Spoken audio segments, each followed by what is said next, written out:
हरे कृष्ण दोस्तों, आप सभी का स्वागत है बियॉन्ड द बाइंडिंग्स के इस नए एपिसोड में। जैसा कि हम सभी लोग जानते हैं कि 2024 बस एक हफ्ते में ख़त्म होने वाला है और हम लोग अपने लिए बहुत सारे न्यू ईयर रेजोल्यूशंस बना रहे हैं। मेरी तरफ से आपके लिए सबसे बेस्ट न्यू ईयर रेजोल्यूशन का सजेशन ये रहेगा कि आप सभी लोग अपने लाइफ में बुक्स को इन्वॉल्व करें और आप बुक्स पढ़ना स्टार्ट करें।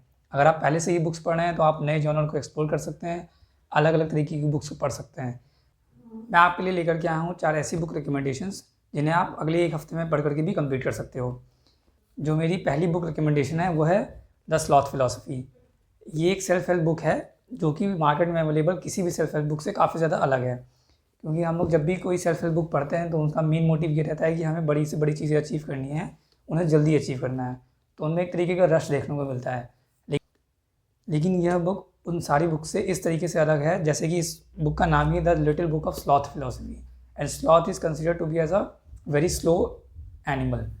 सो इस ऑथर ने स्लॉथ के कैरेक्टरिस्टिक्स से हमें समझाने की कोशिश की है कि हम लोग अपनी लाइफ में बड़े से बड़ी चीज़ों को भी अचीव कर सकते हैं bye staying calm and patient. और इसमें एक मेथड दे रखा है जो कि मुझे काफ़ी ज़्यादा इंटरेस्टिंग लगा।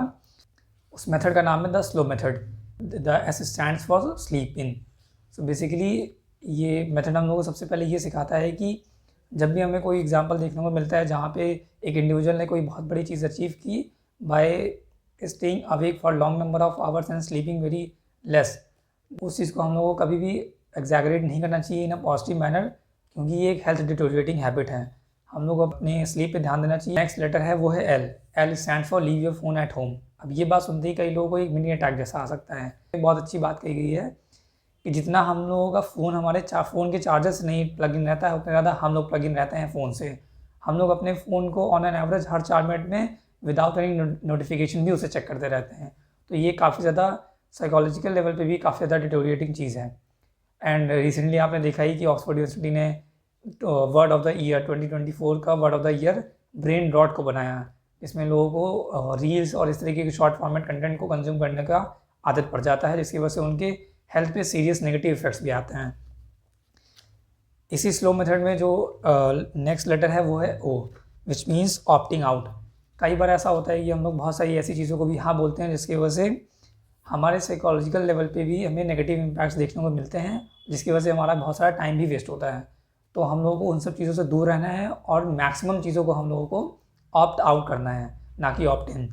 And the last letter W stands for, which covers the entire aspect of this particular book, is that what's the rush?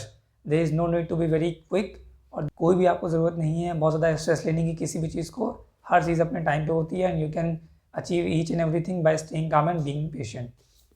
So this is all about the little book of sloth philosophy. ये book आपको पढ़नी चाहिए।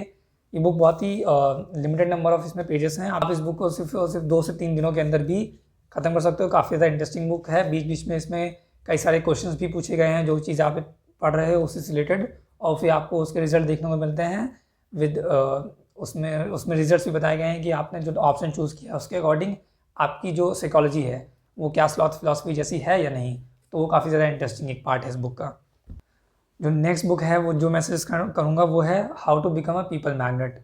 काफ़ी कम number of pages हैं इस book में और इसमें almost total 62 life changing habit tips बताए गए हैं, जिससे कि आप लोगों से बेटर तरीके से कम्युनिकेट कर सकते हो, जो कि एक बहुत ज़्यादा इंपॉर्टेंट स्किल है। तो अगर आप कोई एक स्किल अपने खुद में ऐड करना चाहते हो in new year, and definitely that is going to be the skill of communicating very effectively with other people. So वही काफ़ी अच्छी चीज़ है। तो अपने कम्युनिकेशन स्किल्स को बहुत ज़्यादा बेटर करने के लिए और इफेक्टिव करने के लिए, जिससे कि लोग आपकी तरफ एक मैग्नेट की तरह खींचे चले आएँ, आपको ये बुक ज़रूर पढ़नी चाहिए।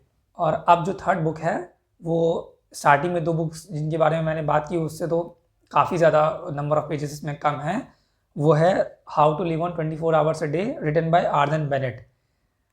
ये बुक एक ऐसी बुक है कि अगर कोई मुझसे ये सजेशन मांगता है कि मुझे एक बुक पढ़नी है टाइम मैनेजमेंट पे, तो बहुत सारी ऐसी बुक्स हैं जो मार्केट में अवेलेबल हैं, उसमें 300 पेजेस टू 400 पेजेस तक रहते हैं, लेकिन उसमें कई बार उतनी कोई काम की चीज़ नहीं निकल पाती जिससे कि सच में हम अपना टाइम को बहुत बेटर मैनेज कर पाएँ।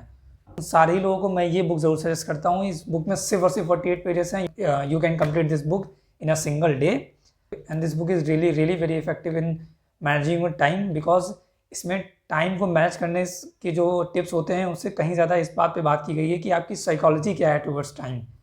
तो एक बार आपकी साइकोलॉजी टुवर्ड्स टाइम चेंज हो गया तो आप डेफिनेटली अपने टाइम को बेटर मैनेज कर पाओगे और आप अपने टाइम को अपने लिए यूज़ कर पाओगे।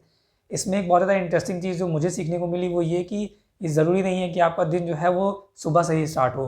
अगर आपने अपने दिन भर में वो सारे काम कर लिए जो कि आप नहीं करना चाहते थे, या आप उन सब चीज़ अनवांटेड जो वर्क होते हैं एक तरीके से, उन सब चीज़ों से आप एक बार फ्री हो गए, तो भले आप वो शाम को जा करके उन सब चीज़ों से फ्री होते हो, तो आपका दिन आपके लिए शाम को भी स्टार्ट हो सकता है। तो कभी भी तो ये एक बहुत ज़्यादा अच्छी चीज़ मैंने इस बुक से सीखी। तो ये बुक आपको ज़रूर पढ़नी चाहिए। इसकी प्राइस भी बहुत कम है, ये आपको 60 to 70 रुपीज़ में भी बुक स्टोर्स में मिल जाएगी, ऑनलाइन मिल जाएगी। तो और वैसे भी न्यू ईयर आ रहा है तो बहुत सारे ऑफर्स आपको देखने को मिल जाएंगे, तो आप डेफिनेटली इस बुक को पढ़ सकते हो for managing your time better. So and the fourth and last book is more days at Morisaki bookshop. अब ये बुक मैंने रिसेंटली पढ़ना स्टार्ट किया है, मुझे 2 से 3 दिन हुआ है इस बुक को पढ़ते हुए। ये एक जापानीज़ फिक्शन नावल है। विद इन 2 to 3 डेज मैंने इस बुक को 50% कंप्लीट कर लिया है, because this book is about a book lover.